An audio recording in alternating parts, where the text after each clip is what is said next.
Well, hello there, YouTube. You're with gothatfunk, and this is a really quick video talking about a personal idiosyncrasy of mine. I've never been shy about my personal taste. I don't really like things because they're cool. If I like it, I like it, and if I don't, I don't, sort of thing.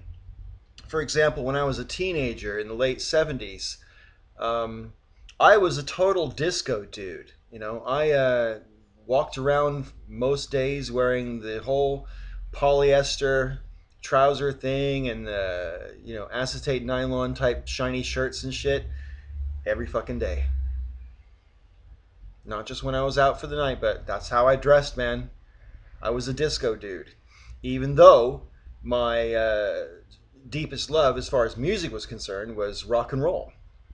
I was a disco dude, and most of my rocker buddies thought that it was a bit wrong of me to like disco as well as rock. And I'm sorry, but I love to dance, always have. And whilst the music might not be as good as rock, that didn't necessarily mean it sucked as a genre to me, anyway. Yeah, and it's been this way my whole life. I've tended to like things that guys aren't supposed to like. I remember when Madonna's first album came out. I said to my boss on the radio station, I said, "This chick is going to get big. You watch."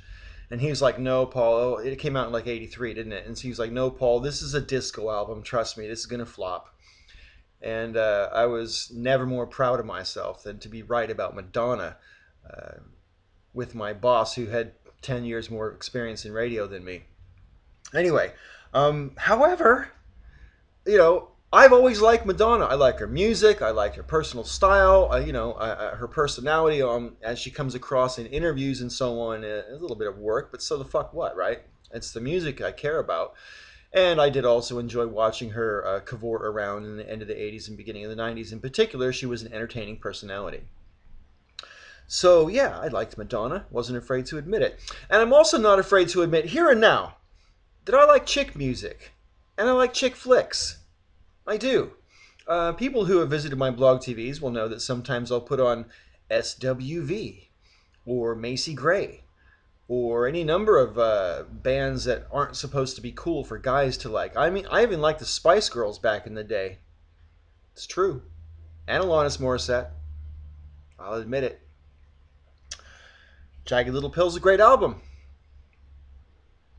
in my opinion.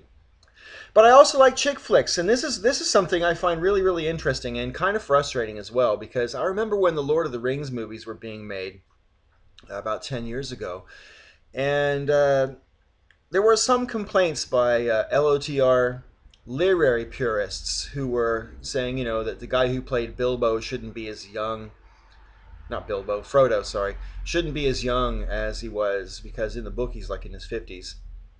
And there was in the books, there's not really a whole lot to do with women in the stories, but they put Arwen the elf in there with a love story. They dressed that up a little bit for the movie, and they also made the king's niece into a warrior at the end of the third movie, which is completely not in the story. And the excuse that Peter Jackson and the producers of Lord of the Rings had was they wanted to give the movies something for girls and women who were going to see them an interest in.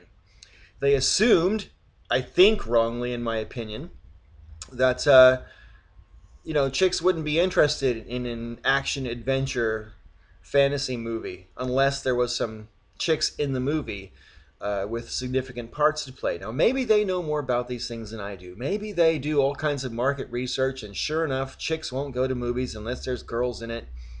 I don't know, maybe. But I doubt that, because I'm a guy and I go to chick flicks. So, I mean, okay, maybe it's hard to drag a woman to a kung fu movie. How the fuck would I know? I don't go to kung fu movies. And if I did, I'd probably go with my male friends anyways. But bottom line is, I don't really buy into this whole thing. But there is a whole genre now of chick flicks. And not just romantic comedies. Not every romantic comedy is a chick flick. But let's be honest, some films are deservedly titled as chick flicks, and very often they are rom-coms. I'm thinking of movies like Steel Magnolias, chick flick for sure. but some of the romantic movies I think are kind of chick flicks as well, and I really like them. One of my favorite movies to come out in the past 10 years, in fact, one of my all time favorite movies, is a romance, and I love it. It's this one. Fucking fantastic film. I've watched it dozens of times, and I still get choked up every time I watch it. And I'm not afraid to admit that. Okay. And here's a film. This is what actually brought me to make this video. Is this movie here? Definitely Maybe. Okay.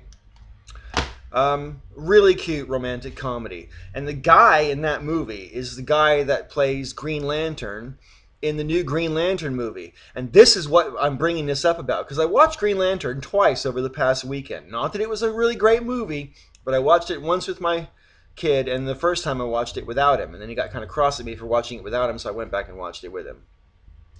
Anyway, in the movie Green Lantern, there's a sort of love interest. There always is a fucking love interest in superhero movies, and it's fucking pissing me off. Because while some superheroes do have a love interest in their respective comic book stories or whatever, I absolutely, positively believe that the reason these love interests are thrown into these movies is to try to give the chicks something to cling on to in the movie. As if chicks can't get into a pure action superhero type movie. I'm not buying it, man. I don't believe it. Girls, back me the fuck up here. Do you really need to see a fucking romance in a comic book movie? I mean, the Green Lantern movie, the romance in that movie was completely 100% unnecessary for the plot. 100%. A lot of people remarked that the love interest in the movie Thor, which was out earlier this year, was pretty unexplicable and unnecessary. And whilst they did seem to fall in love for no particular reason, and that is part of the story for no particular reason, really. It made less sense than the love story in the Green Lantern, but it still was actually better in the sense that okay, it was almost an afterthought, whereas the love story in the Green Lantern is one of the central themes, and it doesn't need to fucking be. And really, is it that hard to drag chicks to a comic book movie? What the fuck? Girls, I'm positive that you don't need this in movies to be entertained. Because I don't need guns, explosions, and broken glass to go and watch this crap. Seriously, what the fuck? Hollywood, grow the fuck up. Get some balls. Anyway, I just want to rant about that for a few minutes. Hope you didn't mind. This is Got That Funk. Thanks for watching this video. And until next time, may all your ups and downs be ups.